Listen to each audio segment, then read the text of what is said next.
Hi, today I'm doing a full review of the New Balance Fresh Foam Beacon 2. The Beacon 3 is just about to be released, so there should be some good discounts happening for this shoe very soon. This is a lightweight, very cushioned neutral trainer. The weight is 239 grams in a size US 11.5. That's very light, lighter than the Convara, about the same weight as the Hoka Rincon or the New Balance Fuel Cell Rebel. You have to go down to something like a racing flat to get anything significantly lighter. That's just how light these really are. The stack height is 26mm in the heel and 20mm in the forefoot. That's above average for a normal trainer, although nowhere near the heights of something like a Hoka. The cushion in the midsole is actually so soft. When you run on it, it feels like it has a higher stack. The ramp is 6mm, so the difference between the forefoot and the heel, 6mm. For me, my sweet spot's between 4 and 6mm. In fact, I think all my runners are in that range. Looking at the upper, the distinctive feature is this elf-like heel cup. It's almost like a felt material. It's got a bit of structure to it. I found it very comfortable. It locks that heel in there. There's a little bit of extra cushioning around the sides here, and the tongue itself has a decent amount of thickness without going overboard. If we move to the midfoot and front, there's really no structure in there at all. It's just very soft. And a lot of extra material in the forefoot, in the toe box. You can see that it kind of doubles up the material. I've seen some reviewers complain about that, but to me that just means there's lots of material there, and I love that. There's a touch of structure just in the toe itself, like a very soft cardboard, but otherwise no real structure to that front, and I find that very comfortable. Moving on to the midsole. The first thing you notice that it is very soft, like having pillows attached underneath your feet. It's a different feeling than the Hokas. If I was to exaggerate the difference, I would say Hokas were more like a mattress and this is like a pillow. If you could imagine jumping up and down on a mattress, if there was a golf ball underneath, you may not notice it, or if you did, you wouldn't be able to identify what it was. But if you put the same golf ball under a pillow and jumped up and down on that, guaranteed you would know there was something under the pillow, and chances are you'd be able to feel it enough to know that it was a golf ball. Comparing to something like the Cliftons, this obviously has a much higher stack, and I think that gives it a lot better shock absorption, so better when running on harder surfaces. Whereas the Beacons, it's very soft, but not as much shock absorption. So it's still good for running on roads, but I would prefer the Cliftons. But this gives you more ground feel. You don't get that disconnected feel that you do in the Cliftons. So I actually prefer these for running on more natural surfaces, and especially if running on trails. I find these are a better easy run shoe than the Cliftons in that case. After 260 kilometers or 160 miles running in the Beacons, I've noticed that they've lost some of their cushioning. Probably started to notice it after 100 kilometers or 60 miles. Just that little bit of edge off the cushioning has gone, compared to the Cliftons that don't seem to have lost anything at all. Moving on to the outsole, you can see that there's just these 5 small patches of harder outsole material. The rest is exposed midsole. Not only does that save weight, but I think it adds a little bit to the comfort and the ground feel. You can see if I twist through the outsole of the shoe, you can see some of these tread patterns just contorting a bit. I think that extra flex that the lack of these harder material does provide that little bit more comfort and adds to that soft running feel of the shoe. So far, it has been wearing pretty well. Most of the wear marks have been on these harder surfaces. The exposed midsole seems to be holding up pretty well, although your own wear mileage may depend on things like your weight, your running style and the surfaces that you run on.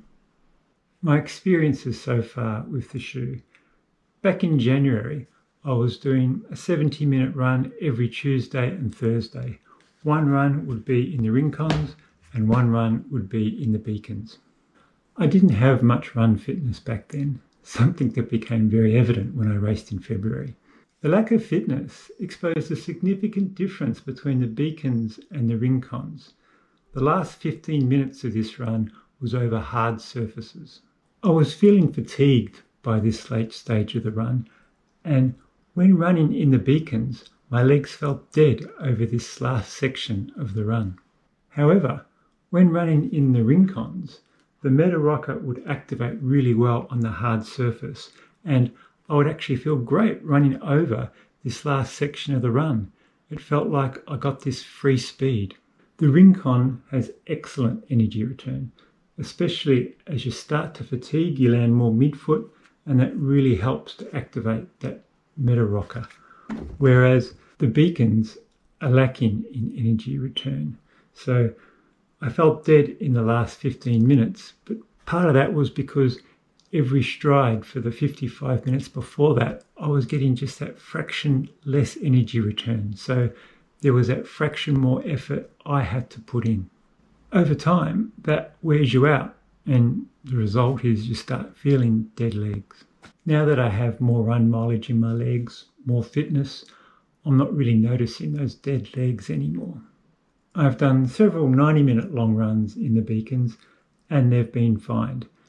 But in general, I still notice that other shoes do have a little bit more energy return than the Beacons. How will I use them?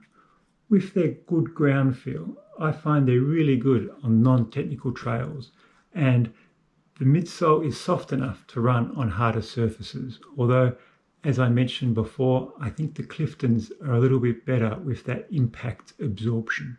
Originally, I'd planned these to be my long run shoe. Cushioned, lightweight and super comfy sounded perfect. But with that lack of energy return, the fatigue just starts to build up that little bit earlier.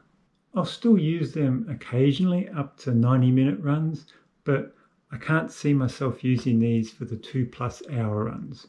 I'd much prefer to run those in the Glide Ride or the Cliftons, or even the Mad River TR if that run was on trails.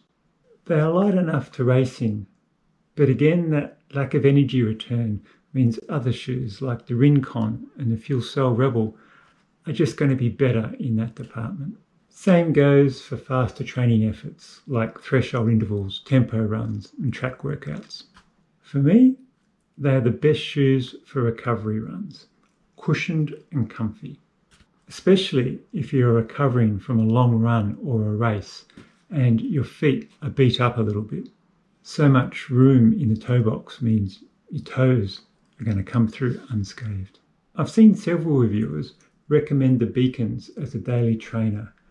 They are certainly light enough to be versatile, but if I was limited to one pair of running shoes, I would not pick the Beacons. If I was allowed 2 pairs of runners, I'd be very happy with the Beacons and the Fuel Cell Rebels. They complement each other really well. But to be honest, I'd probably end up with the Cliftons and the Fuel Cell. The Cliftons are just more versatile than the Beacons. But really, who could survive with only 2 pairs of running shoes?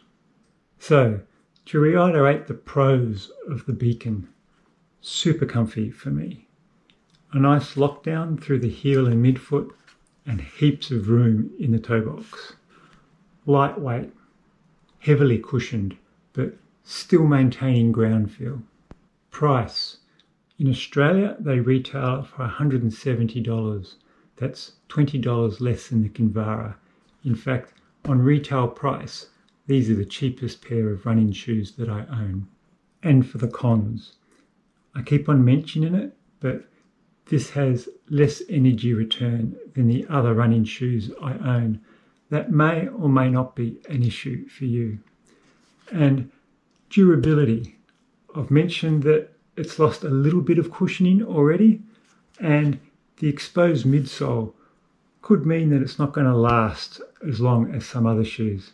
However, having said that, for the same price, I could buy 4 Beacons for the price of 3 Cliftons. So when you've got a shoe that cheap, durability probably not such a big issue.